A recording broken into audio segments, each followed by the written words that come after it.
Hello, everyone. We will be starting the webinar in about 1 minute. We just want to let everybody get settled, get a cup of coffee so that they're ready to go.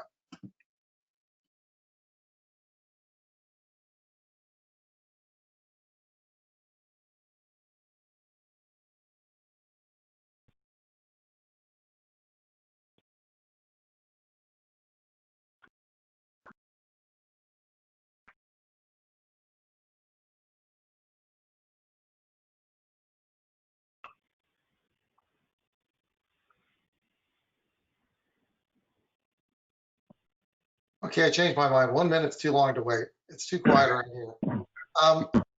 Hello, everyone. My name is Scott Elequin, and I'm actually here today with two industry leaders in the Oracle GRC space, Adil Khan, the CEO of SafePass, and Brian O'Neill, the CEO of Appssurance. And we're here to talk specifically to EBS customers that run Oracle GRC. And we know that that's a really targeted audience. It's a very specific group of people, but we know you have some really important decisions that you'll need to make in the next few months about how you're going to satisfy GRC requirements with regard to what Oracle's doing in the market, what you're doing with eBusiness Suite, and frankly, how you're going to run your business going forward. So I will apologize in advance if we get a little geeky. Some of the information is really specific that will affect how you make decisions, but we'll try to take a business view on how we look at it. And from that, we're also going to provide the references to the Oracle documents that have the detailed information. And of course, you can always reach out to us directly if you have any questions about how it would relate to you directly. Meanwhile, if you do have any questions that pop up that just come to mind as the call's going on, feel free to just drop them in the chat box and we'll either take them in the flow of the meeting or we will follow up at the end.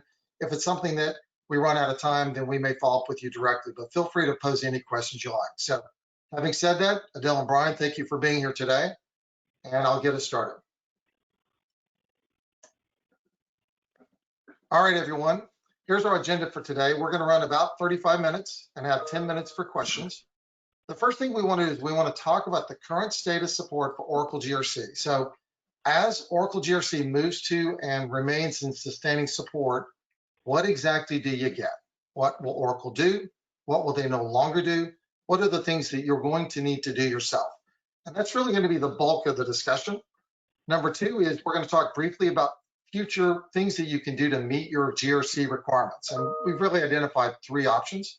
We're going to really drill into the first option, which is what would you need to do to continue running GRC within Oracle eBusiness Suite. And our panel will go through some pretty detailed discussion around that, talk about the responsibilities within the organization. So if you're a CIO, you're going to see a CIO column that's like, these are things you're going to need to do. If you're in IT infrastructure, here are things that you need to do. If you're an auditor, here are things you need to do. So we want to be really clear that these responsibilities didn't go away. They just may have moved out of the software and into the organization. And then at the end of that, we're going to give you the checklist that talks about the specific processes and activities.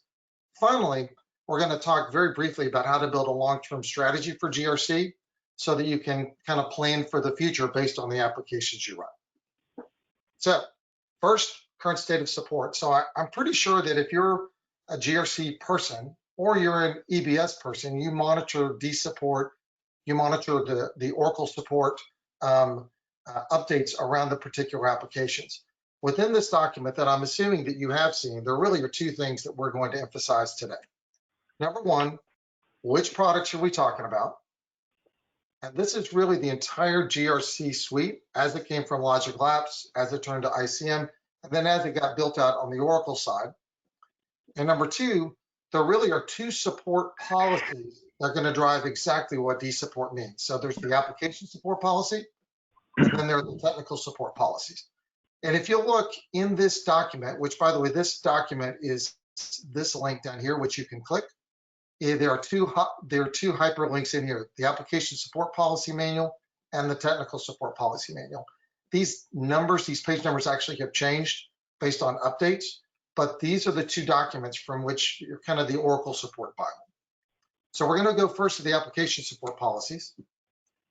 So if you look on page 70 of that manual, here are all the products that you own and operate and run and support. And here are the dates that they went generally available. when Premier support ended, and when extended support ended or ends. And then sustaining support, we've highlighted down here that Oracle is now committing to sustaining support through May of 2025, which frankly is good news. And so to me, this next couple slides, let's talk about what do you really get with sustaining support. From the second book, the Software Technical Support Policies, here are the products and here are the releases that are supported. So if you're on this release of this product, then you'll be in sustaining support. If you're not in this release, then sustaining support will not apply. I'm going really fast, but I think you'll kind of get the general sense of where we're going. So within the Software Technical Support Policy Manual, and I made a point of not interpreting anything on the side. We copied this directly from the Support Policy Manual. So this came directly from Oracle. This is what support includes. To keep you from having to read the whole thing, I highlighted what was important, which is unfortunately about half of the whole thing. The bottom line is that it's not fully supported and the information and skills may be limited, and the limitations are the following. First, program updates, fixes, security alerts, and patch updates are only relevant as created during the premium support and extended support timelines. Tax, legal, and regulatory, the same. Only if created during premium support, premier support, and extended support. So the bottom line is, if we go back here, a patch that was created in May 2014 for a bug that already existed will be available in 2022 under sustaining support. But there's nothing after 2015 for this. There's nothing after October of 2017. So the things that are already there will continue to be there unless Oracle has decided not to provide it. And there are some circumstances we've seen under which Oracle would choose to not provide it because it's no longer a supported version, but it's kind of up to them, I guess is the bottom line. You do have access to the customer support systems, the web-based customer support, but this is kind of what you will get. And then the next thing is what you don't get. So take a point in time today, new stuff that comes out will not be included. So 12.2 went to WebLogic Server. As something happened in the middle tier, that would be a different tech stack issue. If there's a subledger change in project accounting, the integration of that change, whether it's an interface table or a technology change or an application functionality change, will not be included. So those are the types of things that you'll have to monitor. And we're going to go into that in some excruciating detail. And then the one question that people ask is, well, if I'm not getting that much, then do I get a break on the price? And unfortunately, it also doesn't include cost relief on support payments for licensed GRC. And we'll talk a little bit about the license cost later in the presentation, but the bottom line is that it's really hard to get support payments decreased unless it's written on an order document in a way that allows you to do that, unless there's some kind of special arrangement. So we have seen at least 2 different circumstances that people could get cost relief on that. I would say that talk to us about that directly, and we can talk about your specific circumstances to see if there's anything that can be done. So, summary from the side, the software you bought back in 2010, 2012, 2014 really had all of these products: application, configuration, transaction, and preventative, as well as policy enforcement. And over time, Oracle has systematically stopped the new development of these applications and has kind of frozen them in time based on the point where they were at that point in time. So if there's a, let's say there's a forms upgrade that goes to JSP or OAF or things like that, if that control wasn't baked into that upgraded release, then it just no longer became available. So I think that what most people on this call have seen is the diminished utility of the application over time, just because the application hasn't grown as Oracle has continued to invest in EBS, maybe to some people's surprise. They just haven't made those same investments in the GRC software. The one other thing I would say is that I think started me down this path is that hearing from my customers that they were going to continue to run GRC, just like they run 12.1.3 EBS manufacturing, I would suggest is a little bit of a different thing and would have you leaning in for what Brian and Adil are going to talk about, in that manufacturing is a self-contained solution where the bill of material, the costing, the build, and all that is kind of all in the module. With GRC, it has requirements that come from the outside, similar to payroll updates, well, they're updates that come from a SOX perspective and a rules perspective and a governance perspective. So that's really the difference in my mind, and we're going to talk about it in some detail in the next section. Adil, would you like to take that?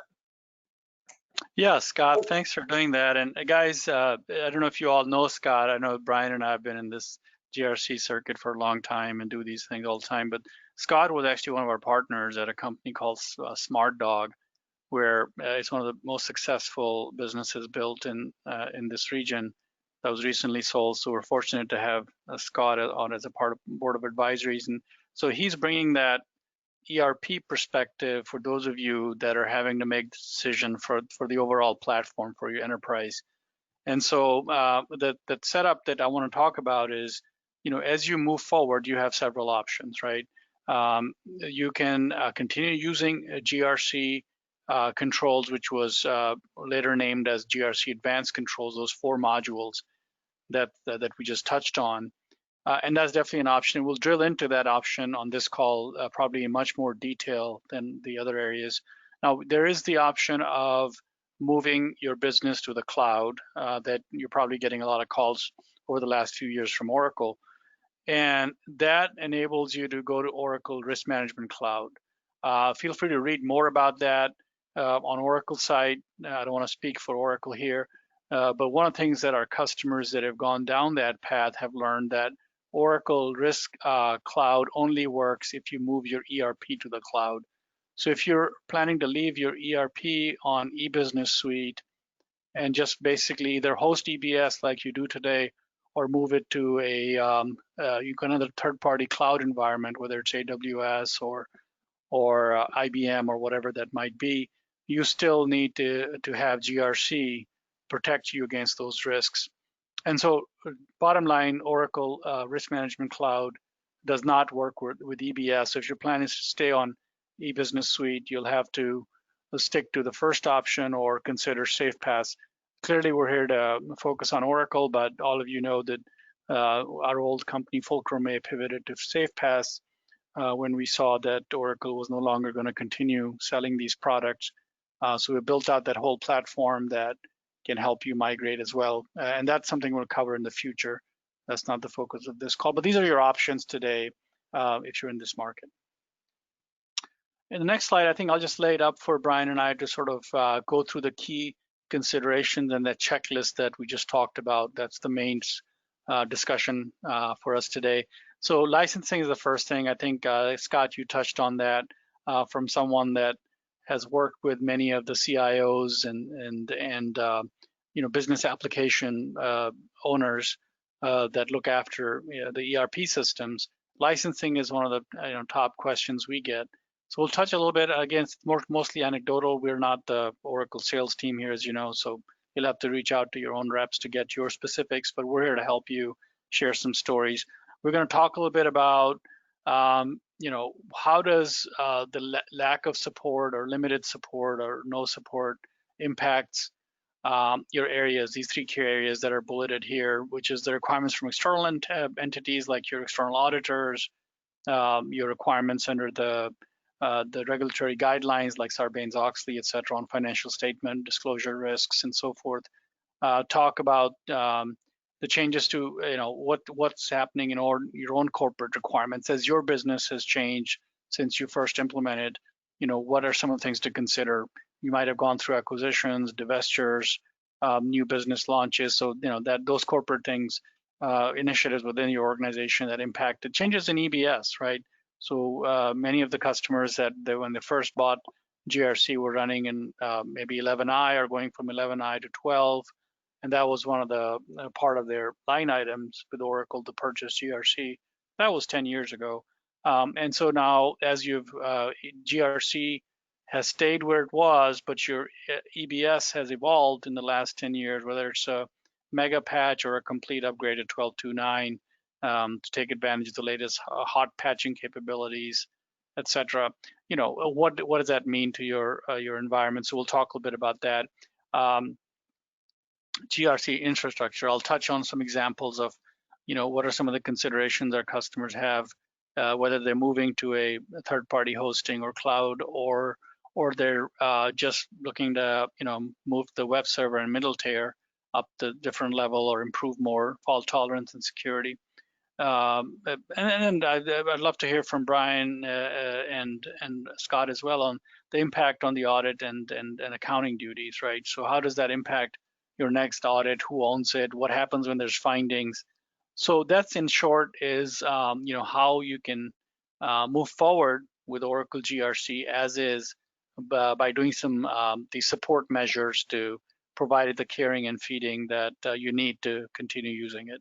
So with that, Scott, if you can take us to that checklist, and I'd like to ask maybe Brian to open up and kind of touch on these topics, and Brian, I'll jump in and support you on each of these areas. So let's start by looking at this RACI matrix that we have put together based on what Brian, you and I have seen over the last 15 plus years. And if you maybe for those of you that don't know Brian, most people do on this call, but if you just want to do a brief intro as well before you get into the checklist. Brian? Sorry, I was on mute. Okay. I just first want to say thanks for allowing me to work with you today on this webinar to join this conversation. Those that don't know me, my name is Brian O'Neill. I'm CEO and founder of a company called Appssurance. We're based in Tampa, Florida. I've actually been in the Oracle space going back to 1996. Started out as an Oracle consulting, implementing the applications, then pivoted to risk and controls when I joined Ernst & Young, and ultimately led Ernst & Young's global Oracle security and controls practice out of New York City. And then from Ernst & Young, I left as a senior manager and started Appssurance almost 17 years ago. So we're 100% dedicated to enterprise risk and controls, specifically the implementation of continuous controls monitoring applications such as SafePass. I've known Adil and Scott for many, many years, so this is not a new relationship by any means. So Adil, before we get into the chart, if you'll allow me to, for those on the audience, those listening in, I would like to first, before we get into kind of the micro level details, I'd like to pose some kind of higher level questions just for the audience, for things for them to think about as we get in more of the details. All right, just some questions to think about for the group. One is, I would ask, are you familiar and in lockstep with your company's, applications roadmap, your, 12-month, 24-month, 36-month, even longer roadmap? Why is that important? Because, you need to be aware of, what are the plans for EBS? If you're on 12.1.3, are the plans to implement or upgrade to 12.2.9? Is the plan to move to ERP cloud? Is the plan to go to a hybrid solution where you upgrade to 12.2.9, but then part of your footprint goes to the cloud? Adil and I are working with a client right now in Pittsburgh that is upgrading EBS to 12.2.9, but they're going to cloud for supply chain planning. We have other organizations looking to upgrade to 12.2.9, but then move their HR payroll to, for instance, Workday. Why is this important? Because if you're using Oracle GRC controls, for example, there are limitations. Those applications only will work with on-prem EBS, and they won't extend to an application like Workday or ERP Cloud. I would also suggest you are in lockstep with your IT group's infrastructure roadmap. Where are they going from an infrastructure perspective? Because that will have a direct and immediate effect on your GRC applications as well. Part of that, along with that, I would say, have you mapped your GRC roadmap to your ERP and enterprise applications and infrastructure roadmap? If not, I think that's something you need to address immediately. For any gaps that you identify with that roadmap, have you put a plan in place to address those gaps? For instance, if the plan is to go to a hybrid approach, what are you going to do to cover the cloud applications? If you're going to go to Workday, for example, for HR payroll, what are you going to do to address security and control or segregation duties, configuration monitoring within Workday, for example? All right. Another question I'd pose to the group is, go ahead, Adil. No, excellent point. I think that's that's the way to start thinking about it, is do an assessment, and what we're seeing our customers that are finding this surprise is the ones that don't have that in place, right? So they're getting surprised whether it's a tactical upgrade of CCG and the app server is not working, or a complete migration from and on-premise to a third-party hosting provider, whether it's the AWS cloud, which many are going to, or IBM or someone else. Many times, I've had a client on the West Coast where they just didn't think about moving GRC in that SLA and realized that it was an on-premise application that was left behind. So I've seen customers miss that because it's not a transactional system. So it's maybe a few people in the organization, that Brian, like you and I were talking the other day, that interact with it. Right. And so it doesn't get that same visibility that some of the more transactional systems like payables or general ledger get. So yeah, that's an excellent point, and I think some takeaway from this session. Yeah, one of the other question I would ask is, and this is a question I'm actually very surprised that very few of our clients or companies that we speak with know the answer to this, and that is, do you know your annual support costs for GRC? It's 22% of whatever you initially license, but when I will ask that question, well, what are you paying in annual support? They honestly, very few organizations actually know what they're paying for that. The reason I say that is, if you're going to continue to invest in GRC, I would argue you might want to at least talk to SafePath to see what the replacement cost would be from a subscription-based, knowing instead of throwing more money to an application that's no longer being supported by Oracle for all intents and purposes, look to invest that fee into what I would consider to be a much more robust, much more relevant, much more current continuous controls monitoring application. All right. So I would ask, have you had that conversation with SafePath to have an idea of what that replacement would look like from moving your GRC licenses over to SafePath? Here's another important question I think you need to make sure that you've at least considered, and hopefully you've asked this, and that is, for the person within your organization who is accountable for your internal control environment, are they aware that the GRC controls applications are no longer supported or in sustaining support? Why is that important? Because if you're relying on any of the controls supported by the GRC applications and GRC fails, what are your contingency plans? Is the person or people within your organization who are accountable to that, what would their reaction be if they knew that one of your key controls or multiple key controls failed, and you knowingly continued to use that application that was no longer supported by the vendor, in this case, Oracle?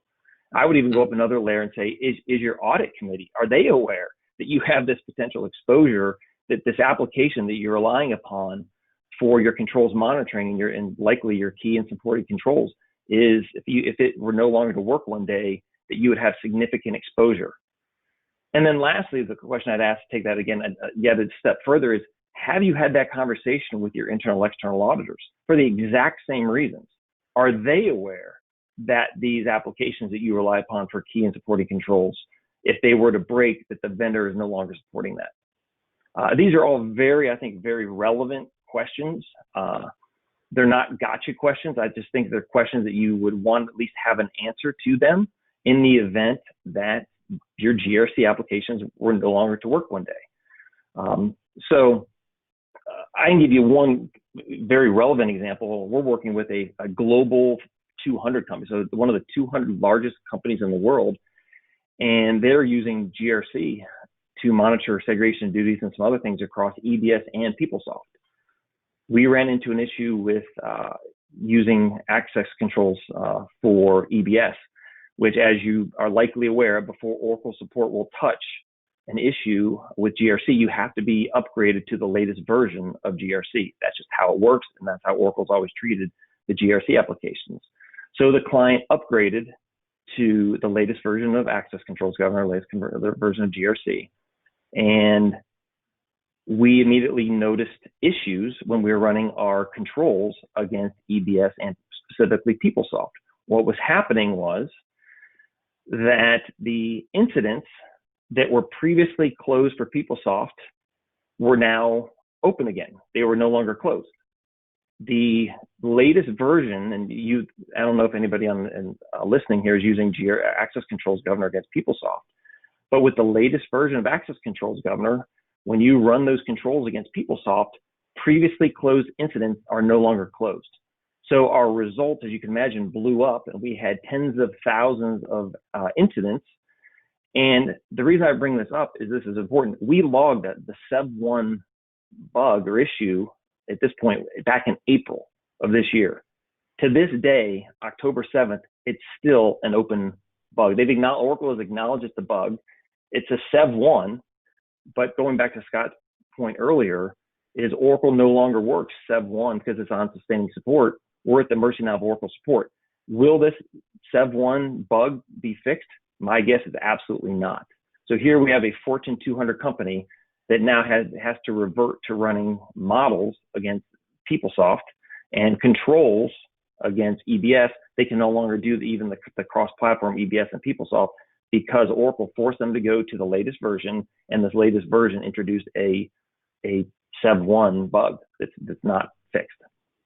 So yeah, and anyway, I think that story like triggers a really important point for me and for those of you that that are planning to continue running GRCs. That some of my customers have told me that they're logging, just like the example that you said, Brian, have told me that they're down to like one guy in Bangalore that is taking all of these calls, and I'm sure there's more people there, but we're finding what our customers are complaining as part of their consideration to move to SafePass is that the level of response and the quality of response is really impacting their ability to meet audit deadlines. And as you said earlier, that if you can't sign off on your internal controls, your audit committee should know about that, and it's a disclosable item to the external auditors as well.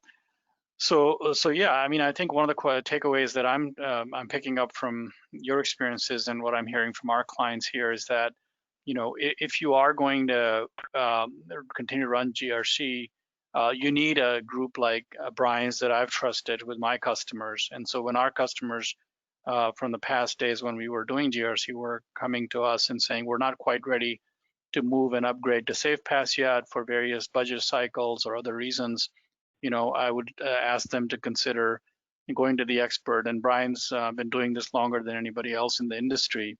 And we feel very comfortable turning over those customers that need that tender, loving care that they're not getting in this extended support world.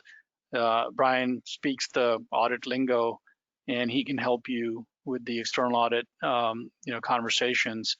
In other words, come up with mitigation policies and compensating controls as needed. So I wanted to back up on something you touched on, Brian, and kind of ask you questions about licensing. You mentioned that, and I've seen this too with some of the clients, that some of the clients have been able to renegotiate that 22%. We've had a couple of incidents recently, so we're happy for those clients, and that more than pays off for them moving to SafePass. But I've also heard a couple of horror stories that I just wanted to, I don't want to alarm anyone, but just be aware of this, is that when you bought the Oracle GRC license, you bought it based on monitored users. And sometimes either those monitored users have changed, you've grown, your organization has grown, you're successful at you're growing your business. And so you have more users than you signed up for. And that's a fine print as part of that process that we were talking about earlier, where you're kind of doing an assessment of, your roadmap, I think is the term that you used, Brian. And as part of that roadmap, you also have to consider the license costs. And I think it's not just the support cost, but also the license of monitored users. So user has gone up, or I've even seen one client called me and said that, hey, look, when we bought it, our sales rep undersized the number of monitored users. We haven't gone significantly higher than that monitored user, but I've just received an audit call where they're talking about $1 million expense, which is not in my budget, especially in these times.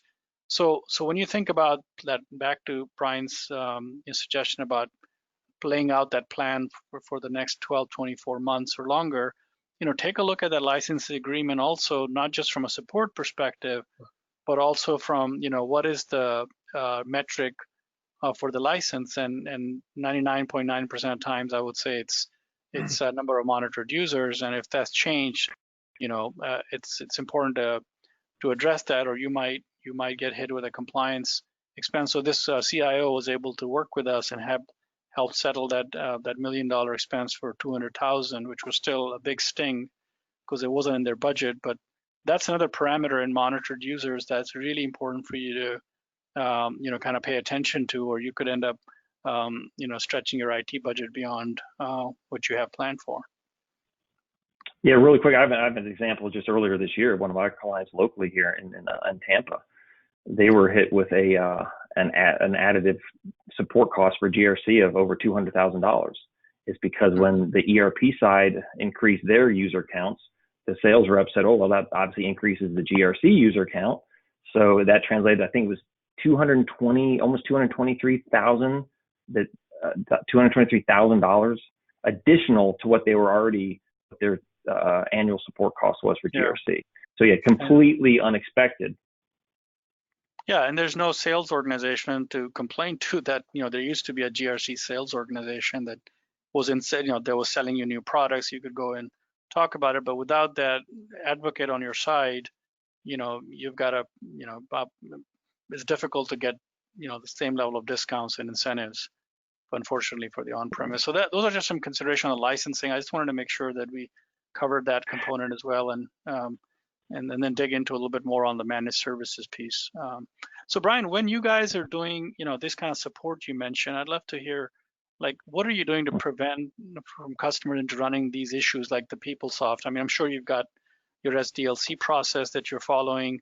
Who are you talking to in these organized client organizations to explain to them that the support has to be really a managed service now if you want to continue using it? And then who do you interact with? I know there's a couple of common customers we recently talked about and working with, but from your perspective, what are the different silos that you're talking to explain this managed services component that'll help the carrying and feeding of GRC, so you don't run into those kinds of problems like open incidents and so forth? Yeah, so we actually approach it from a couple different angles. In terms of the groups that we interface with initially and kind of throughout our engagements, we have somebody on the CFO/controllers group. Mm-hmm. Then always somebody on the IT side, because there's a huge IT component to the on-prem GRC applications. And then obviously audit. And we actually like to also engage with the external auditors as well, just so they're engaged in those conversations, hearing the exact same thing, so they know how this will play out going forward. But within those silos of, controllership, IT, and audit, we kind of walk them through and help them identify all of the tasks that need to be performed with it, whether it be through access controls, governor, configuration controls, transaction controls, or whatever the application might be within GRC. We actually lean on a RACI matrix very similar to what is in this presentation here, where we help them understand, because quite often they've never thought of the task from a GRC perspective in the RACI from that angle. So we work with them to develop a RACI matrix where we identify both the manual and automated tasks that need to be performed, but most importantly, we put into some timeline context. So what are the tasks that need to be done daily, if you will, those that need to be done weekly, monthly, quarterly, semi-annual, annually, and kind of give them a big picture. Okay, so if you're going to take this on yourselves, this is what these are the tasks, both automated and manual, that need to be performed across those three silos. And then who is the responsible for those tasks, accountable, consultant, who's just informed. And we have that type of conversation. Typically, our conversation, Adil, starts with, I'll ask them the question, well, how are you today using the GRC applications? And almost universally, the initial response is, or the response is, well, we're just running reports out of it every quarter. Yeah. And so I'll then say, well, based on that, then how comfortable, if you're telling me that you're considering, or you're in the throes of an upgrade to 12.2.9 of EBS, for example. Well, how comfortable are the resources you have internally? When was the last time that they updated or created a new entitlement? When was the last time those resources created a new model or updated a model? When was the last time that those resources actually did false positive testing of your access path conditions? Right. That's when they start squirming in their seats, because I think what happens is they quickly realize that since the GRC was originally implemented, those things haven't been done. So they don't have the skill sets internally to take that on. Forget the GRC upgrade or the EABS upgrade, for example. Just, if they had to do it just in general, they quickly realize that they don't have the skill set. And also then turning to the IT group, talking about the infrastructure. Well, if you are having to upgrade to the latest version of GRC, are you aware of what those infrastructure requirements are? Because chances are they're vastly different than what you have in place today. And do you know the interdependencies of WebLogic versus the database version versus this version? And again, they typically haven't even looked at what the latest requirements are from an IT infrastructure perspective to even have that conversation. And similarly with audit, when I asked them audit, well, when was the last time you actually vetted your controls to see if they still match your enterprise risk or the financial risk? Oh, we haven't done that since 6 years.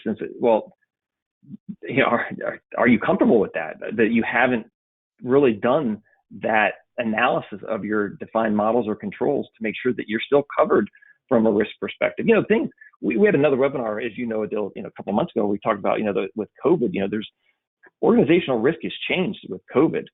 And there's oftentimes, fewer people doing more things.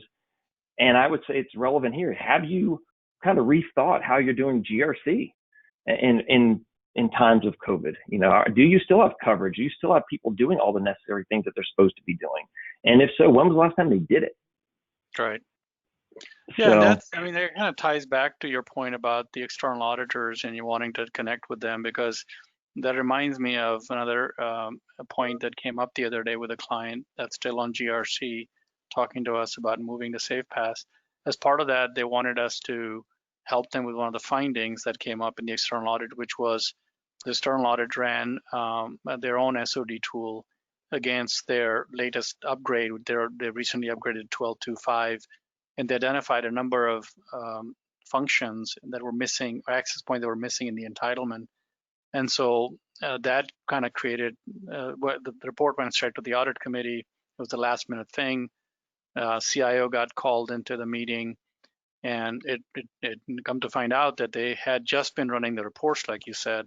They're not, they're not doing that assessment of, what new entitlements we need to include or update, and without having that knowledge in-house and resources dedicated to it, that can create significant risks, like in this example I mentioned. The other thing that I think you touched on, Brian, was around the from the internal audit perspective. So you mentioned COVID, which we covered a couple of months ago, but also I've seen clients that have rationalized their risk control matrix several times since let's say COSO 13 came out, right?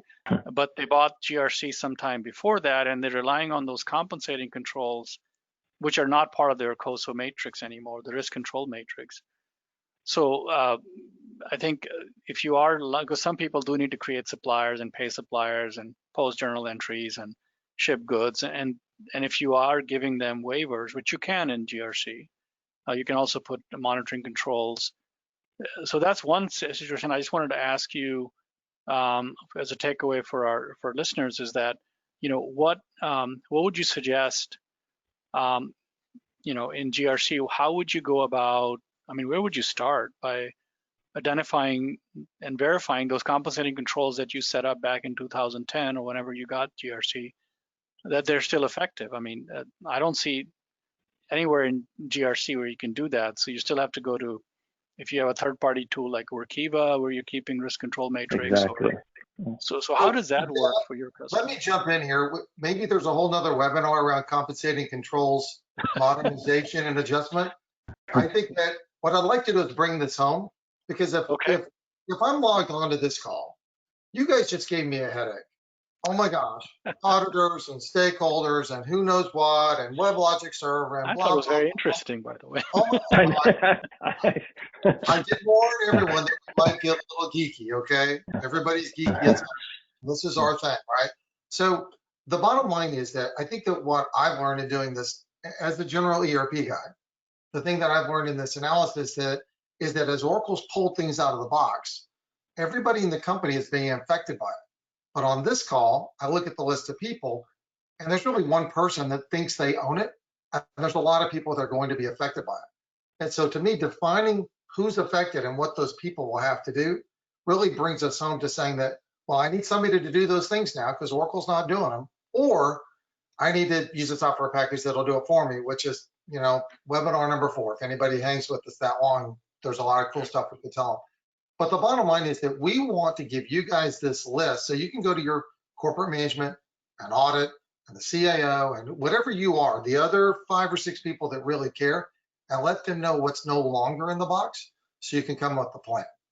And actually, as a way to kind of bring us home, Adil, we have a webinar coming up on October 21st that is more of a deep dive around the plan. But the way we frame this up, and my apologies for being tactical, but I just have a lot of people that are friends of mine that are dealing with COVID stuff. There is a SOX box, step number 1, that has to be checked. Whether you use Oracle GRC or not, there's a SOX box that has to be checked. So whatever the existing requirements are, we need to deal with those. If there are other things we'd like to do, finance, operations, security, other things, well, for God's sakes, let's capture those. But building this roadmap includes basically the things you need to do today and the things that you will ultimately be looking to do very soon. And with the acknowledgement that you're probably not just running Oracle e-Business Suite anymore.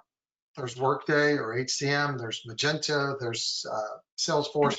There are other application information architectures, and deciding what that's going to look like. And this is really where Brian was in terms of figuring out what your strategic roadmap is.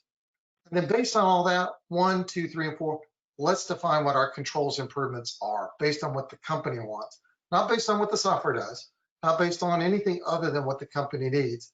And then building that plan, again, that's the webinar for the 21st, which will be a deeper discussion around that. But I guess what we wanted to do is make sure you're equipped to go back to your business and let them know that now that Oracle's support has changed, there are new things that need to be done, and just equip you with the information to at least have those discussions. So I'll close with that and then open for Brian and Adil to, I don't know, any final words or anything. If we were to go away, it's like, for God's sakes, don't forget this. What would you say? Well, I'll start. I would say this. I'll take it up a higher level. I think the first thing you need to, there's a decision point, is you need to determine what your plan is with GRC and then align that with your enterprise applications roadmap.